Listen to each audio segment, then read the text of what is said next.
Hey my friends, happy Valentine's Day. My name is Lori from Gracefully Crafted by Lori. This is my very first YouTube video, so welcome to my channel. I hope you have some fun, as much fun as I do, making some crafts and sharing some stuff with you guys. Today I'd like to walk through the process and make some shirts for Journey Lutheran Church, formerly Holy Cross in Oxford, Michigan. Some of my favorite people I have met there. My son went to preschool there when it was Holy Cross, and they've merged with another church and have become Journey Lutheran. So here is their logo. I already had the screen prepared just for time's sake and enough bumbling around on here. So I know a lot of people have the crickets and cameos. When you cut out your design, do it backwards. I like to have it on the back of the screen here so that when you're actually pressing your ink through the screen, it doesn't mess with the design at all. Especially if there's some tiny little details in there, you don't want to peel up any of those. So I put it on. If you need help with that process at all, shoot me an email or a comment or anything. I'd be more than happy to help walk you through that process. The painter's tape so you don't get any ink from around the design onto your fabric, because that would be a big no-no. And then these, I like these speedball kit frames that you can get, Michael's, Amazon. I think they even might sell them at Walmart or pretty much anywhere you can get one of these. So basically that's all that I needed for this part. I personally use speedball ink. I know some of the more professional commercial businesses, they don't use this. They use something a lot more complicated. I like this for home because it's water soluble. You can wash it in your sink. You don't have to worry about damaging any of your drain fields or anything like that. So I like it for the stuff that I use it for. I screen print for a few businesses in town here, and I haven't had any complaints from them. And I also do a lot of stuff for myself, for my friends and things. So their products, I really like them. You do have to heat set them, the ink, so that it cures into the fabric. So we can talk about that later if you're at all interested in that process. They have a lot of different colors that you can choose from. I will give you a little tip. I don't like the regular speedball white. I had a lot of problems with it. I dreaded doing anything in white, but they have, I think it's called Opaque Pearl, and it is amazing. It has a tiny little bit of shimmer to it, but you can't really tell, so it's not like a glittery white or anything. But that has made working with white so much more enjoyable. It's supposed to be a fun process, right? So this isn't supposed to be stressful and hard and cause a lot of extra stress and tension for your day. So if you can find those little things to work around, then let's do that. I use this kind of a, I don't even know what this is called. An ink spreader, how about that? Spatula type thing. To press my ink, I will show you when we go through. And then something to stir, and I also put my my frame on some bowls. I know it's really high-tech savvy, so wait until you see the process and we'll go from there. So here's my setup for when I do screen printing shirts at home. I have my 1.5-year-old son over here watching his tablet, so if you hear some Blippi or some Steve and Maggie, feel free to sing along. They're very catchy tunes, so you know, keeps your spirits up. Like I was describing, I have my bowls over here. You can use whatever just to keep your ink surface off of another flat surface. So the ink is going to be pressed through this design, and you don't want this to spread at all and get where you don't want your ink. So I put it on these bowls just so when I switch shirts, there's no risk of it touching anything that it's not supposed to. When you're starting off, and I'll just go ahead and start with this white one anyway. So I'm putting my design on the back of my shirts. I like to have them stacked in a nice neat pile over here just so that they're easily accessible. And then a clothing rack or some other thing that you can hang your shirts on with some space in between to let them dry. These, I usually have them dry overnight or at least 8 hours. So if I know that I'm going to do some in the evening, I let them dry overnight and start again in the morning if I'm doing a two-sided shirt. So right now it's around, I don't know, 3 o'clock or something. I probably won't get to them tonight. I like to let them dry, so I'll do the other side in the morning, and then they dry again before you can press them. So I lost my train of thought. So, oh, white shirt. So white shirts, I have a couple other light colored shirts in here that you put parchment paper in between so that the ink doesn't go through to the inside of the other side of your shirt. So this is going to be on the back. You put it in so that it's in protecting the two sides of your shirt. Just make sure that it's even, and then that way your front won't get your back imprinted on it. Does that make sense? I hope it makes sense. Okay. Take your screen. I line up where I want to put it. And then this is really the only part in the beginning that was a little bit tricky for me. I don't want to say tricky. Screen printing has a little bit of a learning curve to it. But I think the more you play with it, the more you practice it, you just get better at it, like with everything else. So, you know, just jump right in and try to have fun with it. So they call it, I haven't went to school for this, so some of the terms I've only learned from watching other videos. So you're gonna flood the screen, is what they call it. So basically it's putting a bunch on your screen to go through, and then that way when you pull it, you'll see. Let's just do it and you'll see.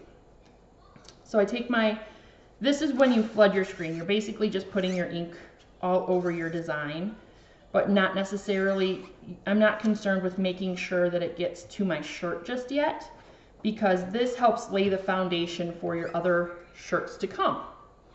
So after I have flooded my screen, I can't show you, hopefully you can see it from that angle, that the whole design is covered, and now I'm concerned about pressing it to make sure that the ink goes through the entire design, and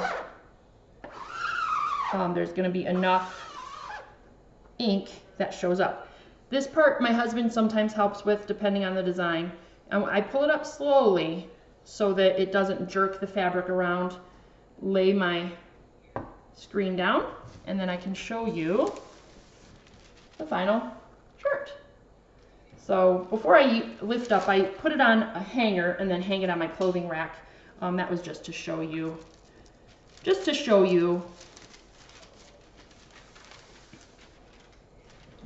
And then I just make sure that they're spaced apart. So I'll go through a couple more so that you can kind of see the process, then we'll speed it up so that you can see how it goes. I know that these gray shirts, the other colors that I have, I don't worry about them soaking through because I've used this brand quite a bit. I love the Gildan soft style shirts, especially for this. They're a very reasonable price, so when you pass on, when I pass on to either my businesses or someone who's purchasing a shirt, it doesn't increase the cost a lot, but it's a really soft, very comfortable fabric. So you line it up. So this has already been flooded. That's what that means, is when there's the ink all over the entire screen. So now I'm just making sure that my actual logo is covered, and pull it back. And you can kind of see, it's just trial and error. You can see on here where the ink has actually gone through. And the black is a very good one to start because it's thin, it doesn't dry really fast. So it gives you time to kind of look at it and make sure. The white gave me so many problems in the beginning because it just dries so fast. You don't have a lot of time to work with it.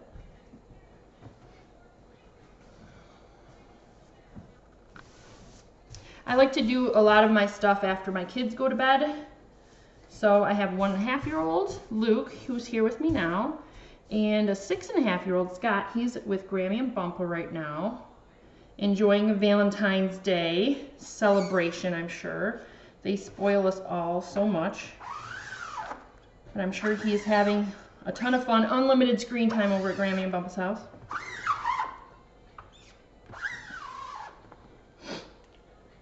So this is kind of nice when you're just at home and you want to kind of play with some stuff. It gives you the flexibility to do that. So there's another one. And they have so many colors, it's really fun to just play around. A lot of different designs. I would say if you're starting out, start off with simple not so many tiny little details that can just get lost if you have any problems with like your screen lifting or your ink smearing or anything like that. Try to do like a bigger design, something that doesn't have a tiny little text or lots of little details. Save yourself a little bit of stress there.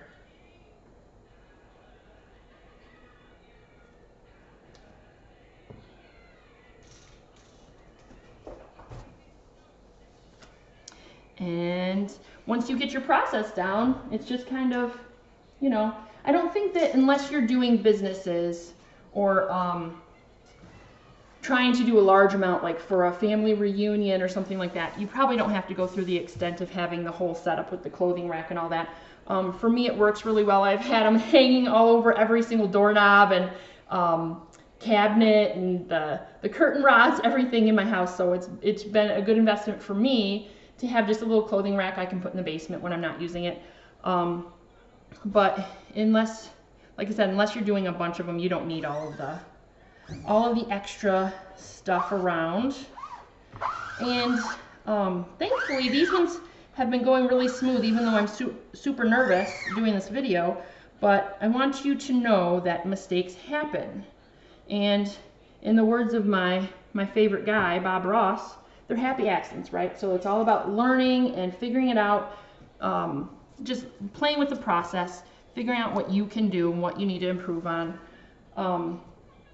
And don't be so hard on yourself. This is a huge learning curve, and there's still a lot of things that I don't know. I watched some videos, but the hard part is figuring out what you don't know. So you don't know what you don't know. So ask questions. Don't be afraid to ask questions to people who've already done it. Join Facebook groups. I mean, just ask questions. That's what I love about talking with people.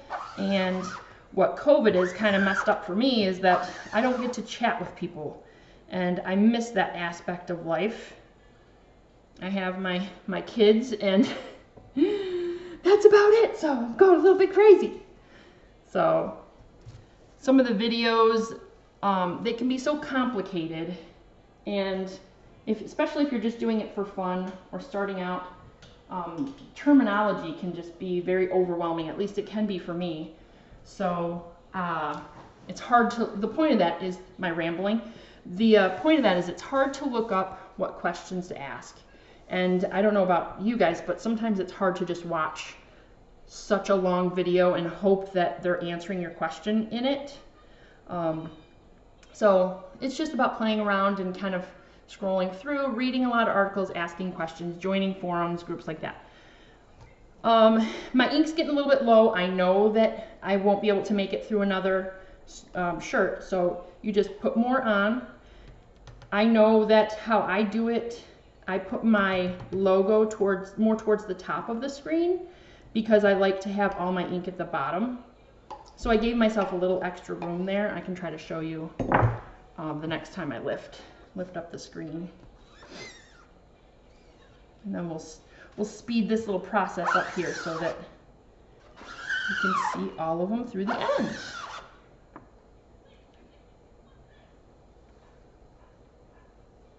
So yeah, you won't be able to see through here, I don't think.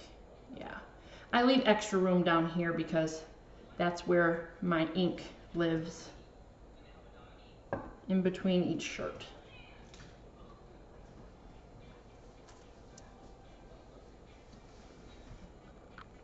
There we go. We're gonna speed it up and let you see the rest of them.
Okay, so we finished all of our shirts that we have for today. I did want to point out one thing that happened, so that when I was talking about the little mistakes, you can see, actually I hope you can see on here, up at the top, the ink didn't get pressed through the screen completely, so it's a little bit duller than the rest of the logo. So it's not enough for me to be too concerned about it, but I will mention it to my friends at Journey Lutheran Church, and probably just give them a little bit off of one of the shirts or something, since there are so many available. But when this happens, I just know for my next shirt, because when I pulled up the screen, I could see that it wasn't as dark as I would have preferred it. So on the next one, I make sure to run an extra couple passes along the screen. One, to make sure that the ink is getting pressed through so that it shows up darker, but also I don't want it to get clogged in those little holes of the screen. Then that can create a compounding problem for every shirt thereafter, right? So I just make sure that you press it a couple extra times, and hopefully it works itself out. Otherwise, that's when you clean your screen, redo the whole process. And now it's just time for cleanup. So because there are, I had just put a bunch of ink on my screen for those last couple shirts that I had.